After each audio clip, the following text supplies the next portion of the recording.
Welcome to Shorty Supercoach and welcome to the North Melbourne preview, a side that I haven't given too much love to over the journey. I had it in my head that I probably hadn't been overly favourable to them. I'd found too many North players in recent years, and upon looking back, I was right. Here's what I've said about North Melbourne over the last few years.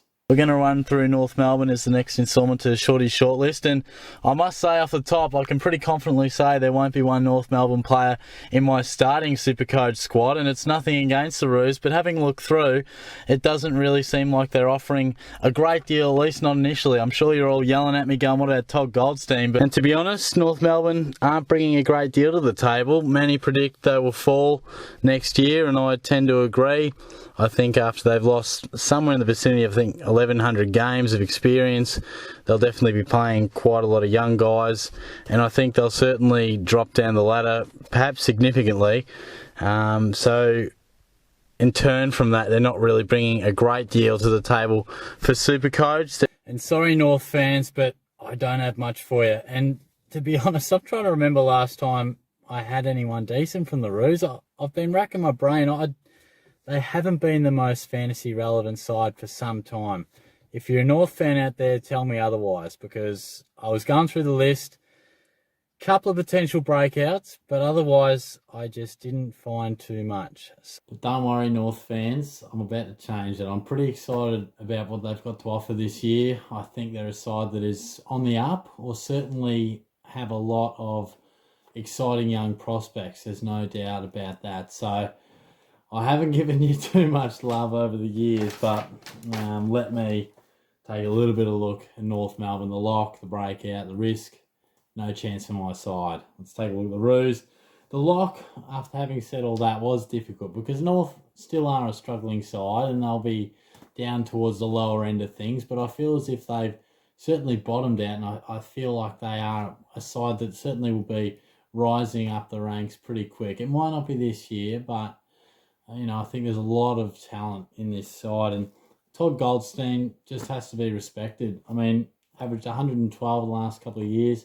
He's just been like a fine wine, as they say. He's 32 years old.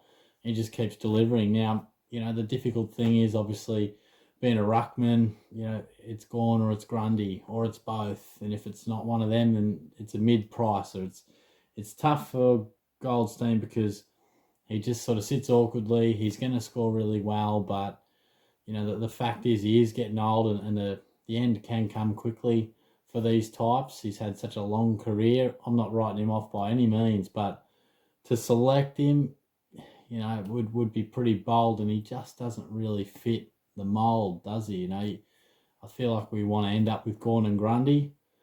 So unless you're seeing him as some sort of stepping stone, which he's not really cheap enough to do so.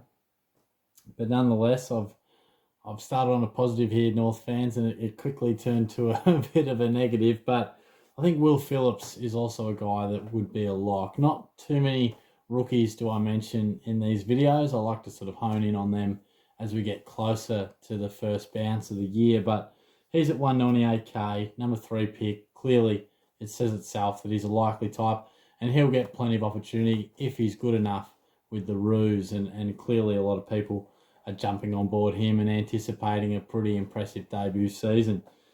In terms of the risk, I've got Ben Cunnington, and look, if I'm honest, he could have been in the no chance.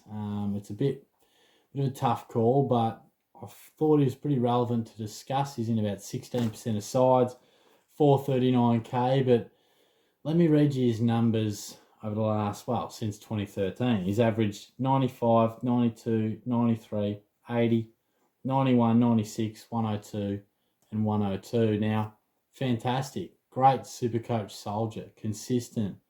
Averaging good numbers year in, year out. But it's just not good enough for the midfield. He's shown that he's never been a genuine premium.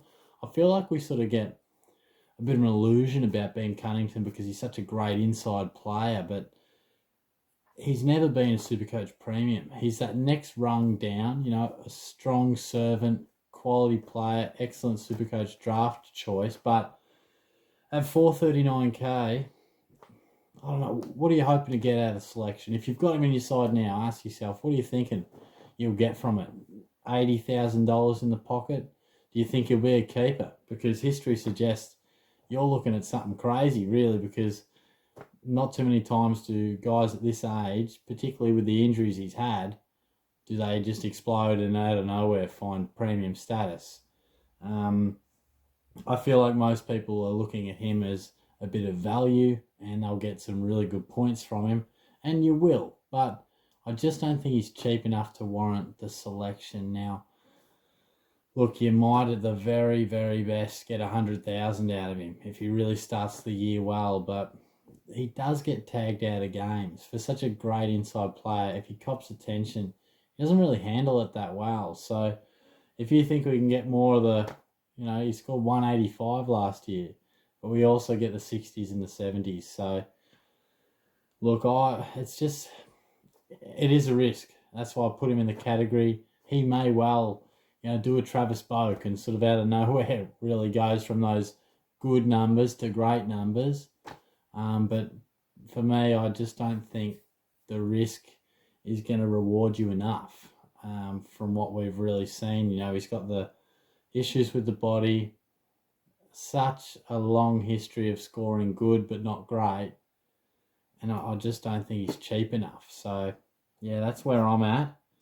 I'd love to hear your thoughts if you've got him and you think he's a great selection. Now, this is where we lift it from here. We lift it from here, North fans. The breakout contenders. This is really where I wanted to discuss some of their types because I'm really excited about a few. Now, we talked about a bloke in the midfield priced around that range of Cunnington, and not too much further down is Luke Davies-Uniacke. Now, he's a guy that I'm a massive fan of, explosive player, highly drafted type. He's probably just teased us so far. He's showing glimpses at times. It might be a quarter, it might be a moment, it might be a game, but he hasn't really put it together consistently, and I think North will be asking for a lot more from him, and he'll get the responsibility to do so. He wasn't drafted so high for no reason. He's a talent, and we've seen it a little bit, but we need to see it a lot more now. At, 432k, you might have a similar dilemma on your hands to Cunnington, but I think this guy's got more upside. I think he's definitely going to lift his average. Now, you look at Cunnington, you know what you're going to get, and I just think that's somewhere in the mid to high 90s. Luke Davies-Uniacke could be anything. Now, he could burn you, and he could just destroy your side, but he could explode. Now, he's looking fantastic and really shining in the match simulation stuff, so if you're a big fan of this guy, this could be his year. Personally, I don't have the pills to select him. As much of a fan of him as I am, I just don't think he's quite cheap enough, and there is a fair bit of risk. I think we'll see a bit of improvement from him, but in the midfield, it really, again, you ask yourself the same question. What's he going to do? Is he going to make you enough money to justify him being a bit of a value call, a bit of a stepping stone? And can he deliver good enough scores to be in your side for the first 4 to 6 weeks? So just ask yourself those questions and just really think about why you're picking him and what you want that selection to do for you. Jai Simpkin.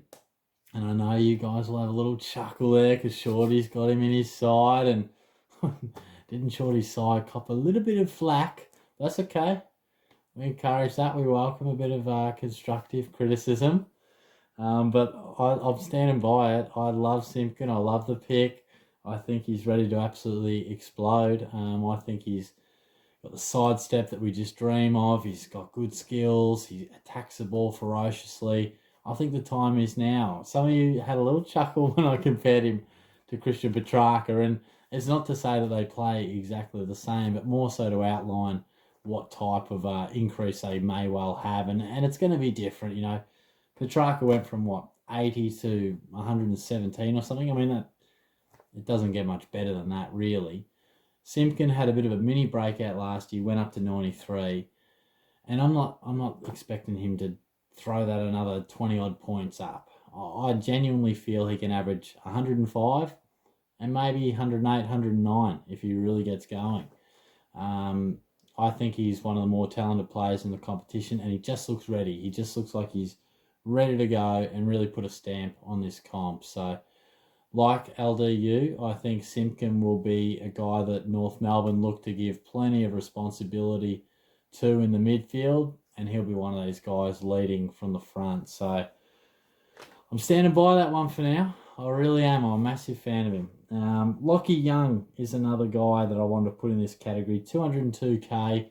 You can get him as a defender or a midfielder. But obviously he's come to the club as a rebounder off the back line. Got quality intercepting ability. That's what North Melbourne were really impressed about. So, I think he's a guy that if he gets that role, he could be someone we really consider. Until I see him in that sort of role and a bit of good footy, he's probably just on my radar. But, being at that price, he's a little bit more expensive than your rookies. So we're probably going to need to see just a touch more. But history shows that a guy that can intercept and get a bit of ball in the back 50, they can rack up some pretty comfortable 70s and 80s, which would be fantastic if he could do that. But to be honest, I'm not 100% sure if he's in the best 22 at the moment. We've probably got to find that out as well. So that's something to keep in mind. And no chance for my side is Jaden Stevenson. I'm not going to harp on too much about this one, but I saw he was in like 3 or 4% of sides, and it's just got to be a straight no. Like, he just doesn't have the quantity to back up what is quality often, but he just doesn't do enough of it. And don't be mesmerised by this promise of a bit of midfield talk and all this sort of stuff. I know I like to mention it at times, but Stevenson just isn't the guy that we want to be picking at this point. He may well be a star down the track or someone we consider in the Supercoach world, but for the minute, it's just got to be a straight no. And before I conclude, I wanted to talk about Luke McDonald. I wrote up these categories and had the names and stuff, and then for whatever reason I didn't have Luke McDonald in one of them, and I thought, gee, you've got to mention him. 512k, which is pricey, but it's the back end of last year that we really want to look at. The last 10 rounds averaged 118.4. That's insane. Now, he obviously moved to that rebounding type role in the back line. Just, is there any better way to rack up points? Just taking the kick-ins, hitting targets by foot, in the back line, not too much risk. Like, it's just absolute goldmine for Supercoach points, and he showed that. Now, I'm not saying, cool, he's going to average like upward of 115. This was clearly a hot patch, and, perhaps over the course of an actual season, you get those natural peaks and troughs. But seriously, like, if he can do that in 10 rounds, there's nothing to sort of say that he couldn't sort of do around the 3-figure mark quite comfortably at his best. So I guess you got to consider, will he keep that role? You want to be an F with it. I don't know why they'd change it. Zeebel's going back there, and just, he's only done it 1 year. So I think most of us probably thought that he would break out as a midfielder, but it's panned out as a rebounding defender. So just monitor it. If you look at it one way, he's got some value. Look at it another, he's got a touch of risk. Just got to identify his exact position, and was this a flash in the pan, or is he the real deal? So I got no idea what category that falls into, but I thought Lukey McDonald was definitely worth a mention. So I hope that video has given you something to think about. There were a few names with the Roos, certainly, a bit of value at times, something to consider, potential breakouts. There was a bit to discuss. Now, I'll have a few more profiles of the clubs coming up.